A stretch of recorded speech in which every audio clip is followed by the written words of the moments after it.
अस्सलाम वालेकुम। हम जो आज की वीडियो जो बना रहे हैं वो क्लास 9 का मैथ है, जनरल ग्रुप का मैथ है और एक्सरसाइज नंबर जो है 1.1 है। मैं आपको दिखा देती हूँ एक्सरसाइज नंबर 1.1। और आज हम ये करेंगे कि असास 5 निज़ाम में तब्दील करें। यहाँ पे मैंने पहले से ही आपके लिए लिख के रखा है रजिस्टर के अंदर कि असास 5 निज़ाम में तब्दील करें।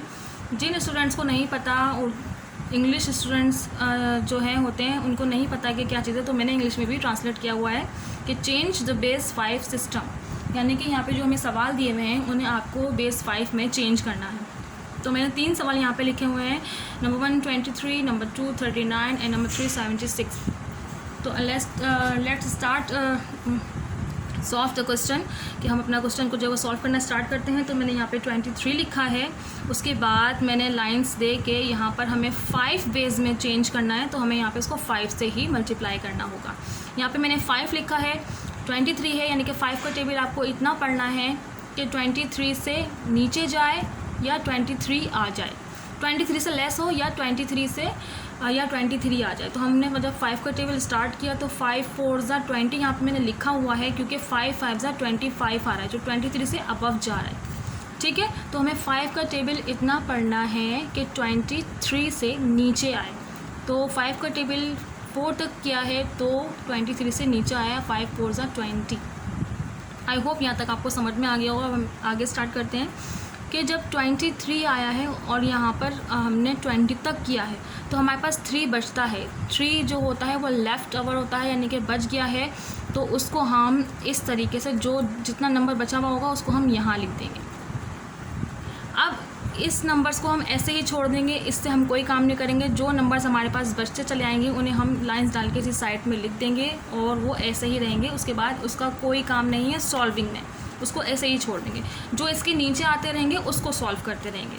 अब हमें यहाँ पे बेस हमारी 5 है, यानी कि इस 4 को भी हमें 5 से ही मल्टीप्लाई करना होगा। मल्टीप्लाई करने वाला नंबर 5 जो है वो बड़ा है और जिसको सॉल्व करना है वो छोटा है, तो इसका मतलब ये तो सॉल्व हो ही नहीं सकता, क्योंकि सॉल्व करने के लिए हमें यहाँ पे 5 से बड़ा नंबर चाहिए या 5 ही चाहिए, लेकिन यहाँ पे तो 4 है, तो इसका मतलब है ये सॉल्व नहीं हो सकता। तो इस सवाल का एंड यहीं होता है, यानी कि ये सवाल यहीं पर ही सॉल्व हो गया। अब इसको हम बेस 5 में आंसर में कैसे लिखेंगे मैं आपको बता देती हूँ कि इसका लिखने का मेथड ये है कि 23 को हमने किया है तो हम 23 को यहाँ पे लिखेंगे इक्वल, नीचे से मतलब जो नंबर्स जो हैं बचे हैं, जो नंबर्स बचे हैं उनको यहाँ पे लिखा जाता है बेस 5 के साथ। कैसे? 4 × 5, यानी कि ये 4 × 5 प्लस का साइन, फिर जो 3 बचा है 3 × 5, इस तरीके से, यानी कि जितने भी नंबर्स बचे हुए होंगे उन सब के साथ × 5 बेस जो है वो लिखा जाएगा। इसके बाद जो है इसके ऊपर एक्सपोनेंट लगाते हैं, यानी कि स्टार्टिंग करते हैं 0 से। जितने भी 5 होंगे सिर्फ ये याद रखिएगा कि आपको जो एक्सपोनेंट जो पावर लगानी है वो सिर्फ 5 के ऊपर ही लगेगी, इन नंबर्स पर नहीं लगती। ठीक है, बेस के ऊपर ही लगाया जाता है। तो और स्टार्ट वो होता है 0 से, तो 5 यहाँ का स्टार्ट। और ये भी याद रखिएगा कि स्टार्ट हमेशा सीधे हाथ की तरफ से करते हैं, यहाँ से करते हैं, यहाँ से कभी नहीं करते। तो स्टार्ट करते हैं 0 से, तो 0 लगाया, उसके बाद हमारे पास दूसरा 5 इस तरफ से आया 1 है, इसके बाद तो कुछ है ही नहीं, तो सिर्फ 0 1 हुआ। ये जस्ट लिखा गया है, लेकिन इसका आंसर जो है वो इस तरीके से लिखा जाता है। 23 हो गया, 4 और 3, ये जो बचा है 4 3 और बेस हमें 5 में दी हुई है कि 5 में चेंज करना है, तो जिससे हम चेंज करेंगे वो हम यहाँ पर 5 छोटा सा लिख के बेस ये आंसर आ गया। बस आप ये समझ लीजिए कि हमारे पास जो नंबर्स बचते चले आएंगे उन नंबर्स को यहाँ पे लिख के नीचे 5 की बेस लगा के जस्ट आंसर लिखना है। जैसे कि मैं आपको अब दूसरा बताती हूँ, हो सकता है दूसरे में जो है वो आपको बहुत अच्छे से समझ में आ जाए। तो हम अपना दूसरा स्टार्ट करते हैं। हमारा दूसरा ये रहा, दूसरा सवाल है हमारा 39। ठीक है, 39। अब हमें 39 सॉल्व करना है, तो 39 को भी हम बेस 5 से ही सॉल्व करेंगे। हमने 5 लिया, 5 का टेबल वही अगेन कि हमें 5 का टेबल इतना पढ़ना है कि 39 आए या उससे छोटा है। तो 5 का टेबल 5 1 5 मैं आप लोगों के लिए स्टार्टिंग से कर रही हूँ, वैसे तो मैं डायरेक्ट भी कर सकती हूँ। 5 1 5, 5 2 10, 5 6 15, 5 4 ज़ा 20, 5 5 ज़ा 25, अभी तक बहुत बड़ा है, ये बहुत छोटा है। 5 6 ज़ा 30, अब भी 39 से छोटा है। 5 7 ज़ा 35, अब भी इससे छोटा ही आ रहा है। 5 7 ज़ा 35, 5 8 ज़ा 40, 5 8 ज़ा 40, यानी कि यहाँ पे 40 से छोटा है 39, तो हम 5 8 ज़ा नहीं कर सकते, 5 7 ज़ा ही करेंगे। 5 7 ज़ा 35, जब 5 7 ज़ा 35 किया और यहाँ 39 है, तो हमारे पास कितना बचा यहाँ पे? 4। ठीक है, जो बचता है हम उसे राइट साइड पे लाइंस डाल के लिख देते हैं। अब यहाँ पे है 7 और हमारे पास बेस है 5, तो यहाँ पे हमें साफ पता चल रहा है कि 7 बड़ा है, 5 छोटा है, तो ये मल्टीप्लाई होगा। 5 1 ज़ा 5, जब 5 1 ज़ा 5 किया है और यहाँ पे 7 है, तो 7 में से 5 निकाला 2, यानी कि यहाँ पे कितना बचा? 2, यानी कि 7 में से आप इस तरीके से भी कर सकते हो कि 5 1 ज़ा 5 किया हमने, क्योंकि इससे छोटा लिखना है। अब 7 में से आप इस तरीके से कर लो कि 7 में से 5 निकालो, जो हमने आंसर लाया है, तो 7 में से 5 निकाला, कितना बचा? 2। या आप जिन स्टूडेंट्स को अगर इस तरह से समझ में नहीं आ रहा कि किस तरीके से हमें निकालना है, तो आप यहाँ पे ये मेथड भी यूज़ कर सकते हैं, जैसे मैंने ये किया। 5 7 ज़ा 35, तो 35 आया है और 39 है, 39 है और 5 7 ज़ा 35 तक पढ़ा है हमने, तो आप SLS कर लो 9 5 4 एंड क्रॉस, तो 4 बचा। इस तरीके से कर लें।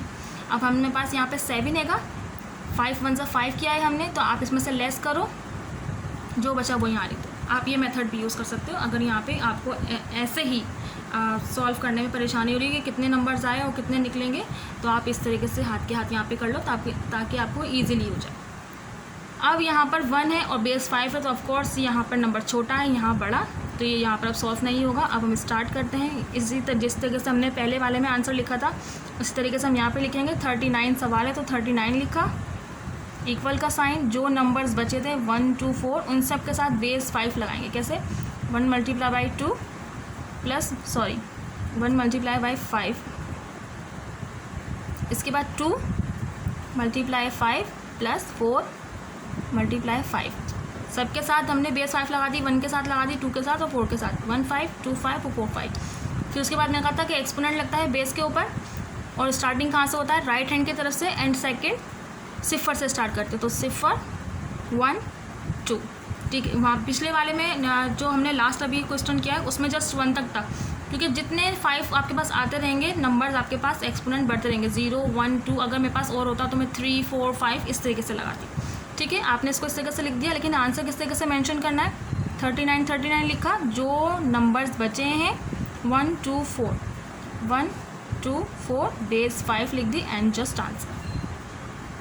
ठीक है, मेरे पास एक और क्वेश्चन है, नंबर 3 क्वेश्चन 76, इसको भी हम सॉल्व कर लेते हैं।